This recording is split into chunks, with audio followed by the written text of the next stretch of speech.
ही फक्त एक यात्रा नाही, ही आहे श्रद्धेची, विश्वासाची आणि भावनेची वाट. प्रत्येक पावलामध्ये एक कथा आहे, प्रत्येक चेहऱ्यामध्ये एक आशा आहे. इथे थकवा जाणवत नाही, कारण भक्तीमध्ये खूप बळ आहे. ही यात्रा फक्त रस्त्याची नाही, ही आहे मनाला मनाशी जोडणारी अद्भुत अनुभूती. जिथे हजारो लोक एकत्र येतात, पण सगळ्यांचं लक्ष एकच असतं, श्रद्धा आणि समर्पण. ही आहे आपल्या संस्कृतीची ओळख, ही आहे आपल्या विश्वासाची ताकद. जेव्हा मन थकून जातं, तेव्हा ही यात्रा सुरू होते. रस्ते लांब असतात, पण विश्वास त्याहून मोठा असतो. डोळ्यात श्रद्धा आणि ओठांवर फक्त एकच नाव, ते पण आपल्या देवाचं, जय है नाही, जय है नाही, जय है नाही. हजारो लोक, पण एकच भावना, जय है नाही, जय है नाही, जय है नाही. आणि आमचे आईनाई बाबाचे उपकार भक्कम आहेत. यात्रेची परंपरा ही 89 वर्ष जुनी आहे. तर राम राम मंडळ. तर आज आपण अशा अनोळखी गावामध्ये आलोय, जिल्हा बुलढाणा, तालुका मेकर आणि गाव मुंदेफळ, श्री संत हैने महाराज यांच्या यात्रेला. तर या पूर्ण आपल्या टूर मध्ये तुम्ही सगळी संत हैने महाराजांचा काय इतिहास आहे, काय नाही आहे, आणि पूर्ण यात्रा वगैरे कशी भरते, किती दिवसापासून महाप्रसाद वगैरे चाललाय, हे पूर्ण तुम्हाला ब्लॉग मध्ये दिसणार. ब्लॉग शेवट बघा, नक्कीच तुम्हाला मजा येईल आणि महाराजांचे जे इतिहास आहे तुम्हाला सगळ्या ब्लॉग मध्ये कळणार आहे. तर तुम्ही ब्लॉग कंटिन्यू करा. तर चला तुम्हाला मंदिराकडे नेतो. तर या आहे मंदिराची एंट्री, तुम्ही बघू शकता अशी एंट्री आहे.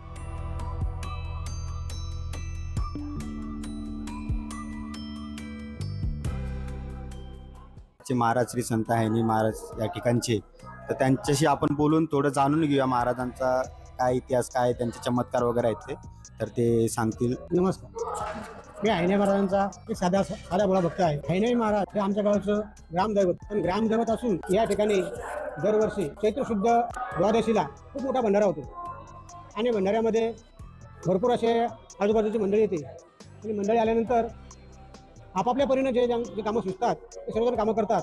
सर्व गावाचं सहकार्य आहे. एवढंच नव्हे तर आजूबाजूचे सर्व हा जो परिसर आहे, हा परिसर सुद्धा बाबाचे सर्व भक्त आहेत. कारण बाबाचे एवढे अनुभव आहेत, हे अनुभव म्हणजे आम्ही आमच्या तोंडाने काय वर्णन करा, कारण आमचे शब्द सुद्धा कमी पडतात. कारण बाबाचे अनुभव सांगत गेलं तर दिवस सुद्धा पुरत नाही. नमस्कार, आपण बघू शकता हे आमच्या गावचे सेवादारी मंडळ, महिला मंडळ. हे अहोरात्र आपल्या हैने बाबांची 7 दिवसामध्ये सेवा करतात आणि दर सोमवारी आपल्या गावामध्ये महाप्रसादाचं वाटप असते लाडूंचं. त्याच्यामध्ये पण यांचा सहभाग खूप महत्त्वाचा असतो. तर जाणून घ्या यांचे काही अनुभव. हे सोमवार परत आम्ही लाडू करत आहे आईनाई बाबाचे. आम्ही सेवाधारी बाया आहे, माणसं आहे. तर दर सोमवारी रविवारी लाडू करतो, सोमवारी झाडझूड उभे राहतो. आणि आमचे आईनाई बाबाचे उपकार भक्कम आहेत. कोणावर बी येतं ते बाबाचे उपकार, ते काही ते आहे तर विसरत नाहीत. आणि ते बाबा जिथे म्हणलं तिथे हजर आहेत. यावर्षी बाबाची 89वी पुण्यतिथी आहे आणि 89व्या पुण्यतिथी प्रित्यर्थ हा जो एवढा मोठा भंडाराचा कार्यक्रम उराला, महाप्रसादा कार्यक्रम उराला, त्या प्रसादामध्ये वांग्याची भाजी आणि पुरी. आमच्या या पुरी सारखं म्हणजे कुठेच पुरी लागत नाही. मी अनेक ठिकाणी फिरलो, अनेक यात्रेमध्ये गेलो, अनेक सत्यावर गेलो, अनेक ठिकाणी कथा केल्या, पण बाबाची जी पुरी आहे अशा या पुरी सारखा प्रसाद हा कुठेच मिळत नाही. कारण या प्रसादाला अनेक लोकांचे हात लागलेले असतात. आणि बाबाचे अनुभव हे सांगायचं म्हटलं तर बाबाचा जन्म बीड जिल्ह्यामध्ये जे मुळूक नावाचं गाव आहे, त्या गावामध्ये बाबाचा जन्म झालेला आहे. बाबानं 12 वर्ष तपश्चर्या केलेली आहे बद्रिकाश्रमामध्ये. त्याच्यानंतर 12 वर्ष बाबानं बगदालभ्य ऋषीचं जे ठिकाण आहे देळप म्हणून, त्या ठिकाणी तपश्चर्या केलेली आहे. आणि नंतर बाबा फिरत आता संन्यासी म्हटलं म्हणजे एका गावाला तो स्थिर राहत नाही. निघाले बाबा निघाल्यावर भूमीघरला आलेले आहेत. तिथे एका भक्ताचं घर आहे, दत्तूजी होण्याचं. खूप श्रीमंत माणूस. आणि त्या माणसाच्या घरी गेले आणि मागितलं, बाबा अहो मला काही भिक्षा द्या. असं म्हटलं बरोबर की दत्तूजी होणे होते. दत्तूजी होणे असं मनामध्ये जाणलं की आजपर्यंत आपल्या दारी जे भिक्षुक आले, ते भिक्षुकाचा आवाज कोमल असायचा, शांततेने भिक्षा मागायचे. आणि आज या ठिकाणी हा भिक्षुक भिक्षा मागतो आपल्याला, याचा एकदम असा पहाडी आवाज आहे. कोण आहे म्हणून आपण समोर जाऊन पाहू कोण आहे. मग दत्तूजी होणे घराच्या बाहेर येऊन पाहतात तर जिपाड शरीर, उंच, तर का भिक्षा मागतो तो. हो बाबा मला भूक लागली, भिक्षा वाढा. अरे जा काम कर अगोदर, मग तो भिक्षा देतो. श्रीमंत लोक आहेत, उर्मटपणाने बोलतात.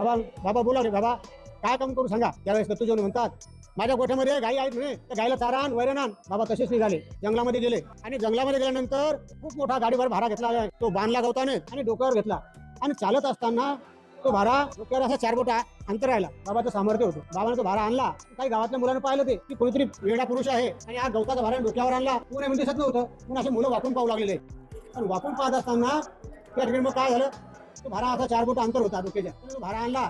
दत्तूजी होण्याचा जे गाईचा कोठा होता, जी गोशाळा होती, त्या गोशाळेत तो भारा टाकला. त्यातला अर्धा भारा त्याने बाबाने आपल्या हाताने गाई खाऊ घातला. आणि नंतर उरलेला अर्धा भारा त्याने साईडला ठेवला. गाईनं तुडून गाई झाल्या आणि गाई बसले आहेत. परत बाबा आले दत्तूजी होण्याच्या घरी की बाबा मला भिक्षा द्या. दत्तूजीने ओळखलं की सकाळचाच आवाज आहे. ते परत बाहेर आले. पाहतात, अरे तुला सांगलं काम करून, जर काम करशील तर माझ्या घरी ये. बाबा मी गायला तुमचा चारा आणला. मग त्याला सांगलं पत्नीला, अगं याला भाकर दे आणि ताक दे. त्यांची पत्नी घरातून बाहेर आली. तिनं ताक आणलं आणि एक भाकर आणली. बाबांनी ती भाकर घेतली आणि ताक घेतलं, समोर अंगणामध्ये बसले, त्या ठिकाणी जेवण केलं आणि समोर आपली जी स्नानाची जे पाणी असते ते पाणी मोऱ्यानं वाळते, आपला स्नानाचं पाणी, ते पाणी बाबांना गटागटा पेलेलं आहे. आणि परत सांगितलं की गाईला आमच्या आणखी चारा आण. बाबा परत गेले, परत चारा आणायला गेले. त्यावेळेस काही गावातले मुलं आले सांगायले, अहो सकाळी तुमच्या गोशाळेमध्ये कोणतरी पिसाट माणूस होता आणि ते पिसा माणसाने गायला चारा आणला, तुमच्या गाई तृप्त झाल्या चारा खाऊन आणि काही चारा उरला. मग परत हे दत्तू जेवणे कोठ्यात गेले पाहिले गोशाळेमध्ये आणि पाहतात तर काय गाय तृप्त झालेली आहेत, गवताचा काही ढीग बाजूला साचलेला आहे. मग ते पाहू लागले दत्तू, अरे शोधात आला, त्या तपोन ऐकायला शोधा. सर्वजण श्रीमंताच्या घरी भरपूर मंडळी कामाला असते. मग काय इकडे पाय तिकडे पाय पण कुठे काय सापडले नाही. बाबा गेले होते परत जंगलामध्ये चारा आणायला. ते बाबा परत आले, बाबा चारा टाकून दिला आणि गुप्त झाले. अशा प्रकारचे अनेक चमत्कार आहेत.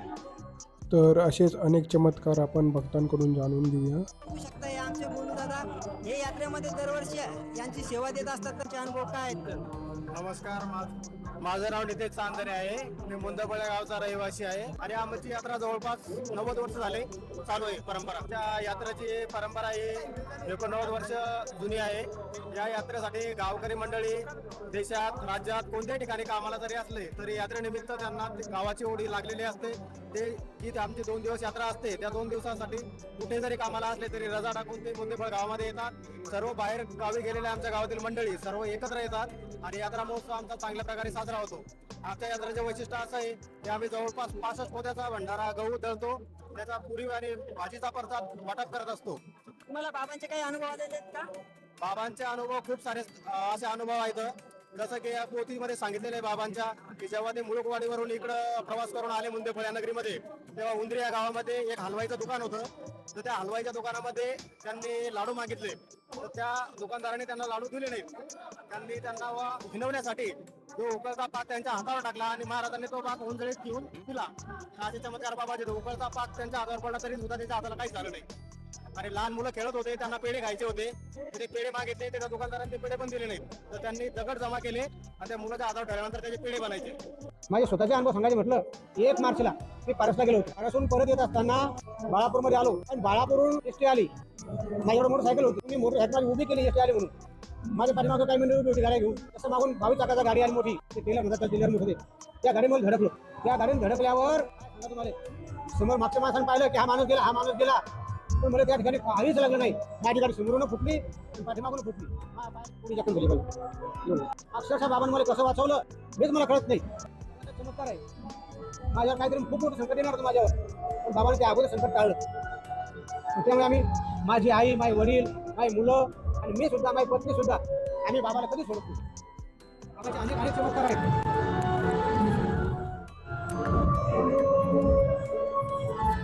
तर आपण जे आपले श्री संत हायनी महाराज आहेत त्यांचे आपण चमत्कार ऐकलेत. आम्हाला आनंद होतो की आम्हाला हे सगळं काही करायचं भाग्य प्राप्त होतंय. हे पुण्य करायचं आम्हाला एक कुठेतरी मार्ग दिसतोय की आम्ही या दृष्टिकोनातनं भरपूर सारे भावी भक्तांना जो महाप्रसाद वाटप होतोय आणि महाप्रसादामध्ये ते आपलं योगदान देतोय ते बघून खूप आनंद होतोय. तर आपण असंच कंटिन्यू करूया आणि पुढे वळूया. एवढा मोठा या ठिकाणी भंडारा होतो. वांगे जेवण झालं, पुरेचा प्रसाद झाला, रात्रभर मंडळी झाली असते.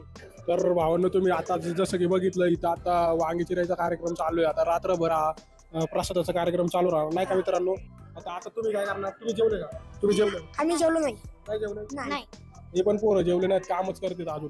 तर इथं काही छोटी मुलं पण आहेत जे सकाळपासून काम करतायत, तर त्यांना पण आपण विचारूया कसं नाही ते. आता हे पहा, सकाळपासून हे पुऱ्या लाटण्याचा कार्यक्रम चालू आहे. आता वांगी चिरण्याचा पण कार्यक्रम चालू होणार आहे, तो पण रातभर चालणार. तर आता हे काही लहान मुले जे महाप्रसाद वगैरे वाटताय, तर आपण त्यांना विचारूया. तर भाई, तू सकाळपासून इथे का? हा, आम्ही सकाळपासून इथं काय नाही. केलं तुम्ही सकाळपासून? आम्ही सकाळपासून पुऱ्या आणल्या, तेल उंडे भिजू लागले, मुळे उंडे.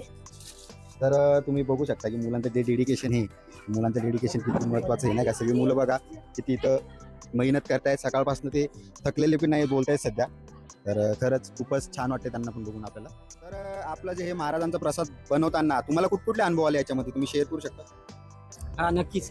बघा, आता हा जे आम्ही हायने बाबांचा महाप्रसाद बनवते, हे बनवताना हे तेल अक्षरशः उकळीचं तेल आहे, पण याचा जर चटका तुमच्या अंगावर उडलं तेल, तर याचा चटका तुम्हाला येत नाही, त्याचा थोडं येत नाही, भाजतही नाही. म्हणजे ही बाबांचीच लीला म्हणावी लागेल. उकळत्या तेलामध्ये काही होत नाही. आणि जी उद्या सकाळी आपण जे भाजीचं वितरण करतो महाप्रसादाचं, त्याच्यामध्ये अक्षरशः गरम अशी भाजी असते, पण तिचा चटका लागत नाही. जो वाडेकरी सेवेकरी असतो जो बाबांचा, त्याला चटका नावाची गोष्ट माहिती नाही.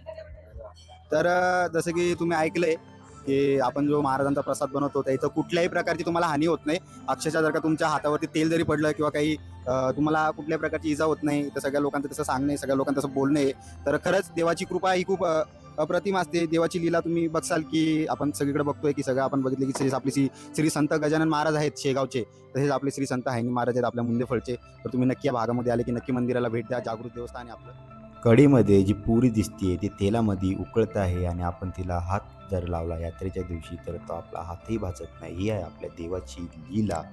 तर आता आता तुम्ही बघू शकता की आता तो डायरेक्ट तेलामध्ये हात टाकतोय. तर बघा तुम्ही हाताला भाजत पण नाही. तर ही आहे आपल्या देवाची लीला. तर हे म्हणतात की देवाचे खूप मोठे हे पराक्रम आहे त्याच्यामध्ये. हे तुम्ही बघू शकता कुठल्या प्रकारचा हात भाजलेला नाही. असं नाही की तो ऍक्टिंग करतोय वगैरे, हे काही नाही, जे ते रियालिटी दाखवतोय आम्ही.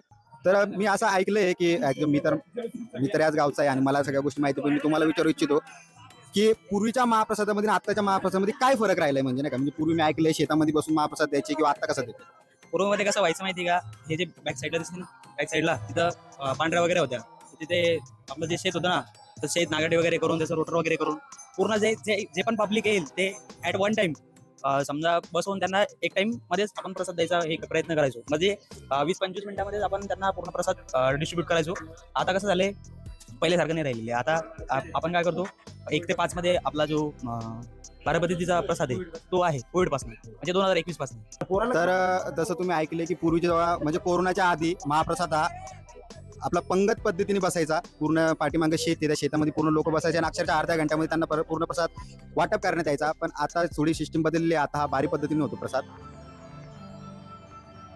तर मित्रांनो, ही होती आपली श्री संत हैनी महाराज यांची यात्रा. तालुका मेकर, जिल्हा बुलढाणा आणि गाव मुंदेफळ. इथे भाविक भक्तांची खूप श्रद्धा बघितली, बघून खूप आनंद झाला. व्हिडिओला लाईक करा, शेअर करा आणि चॅनलला सबस्क्राईब करायला विसरू नका. तब तक के लिए बाय बाय मित्रांनो.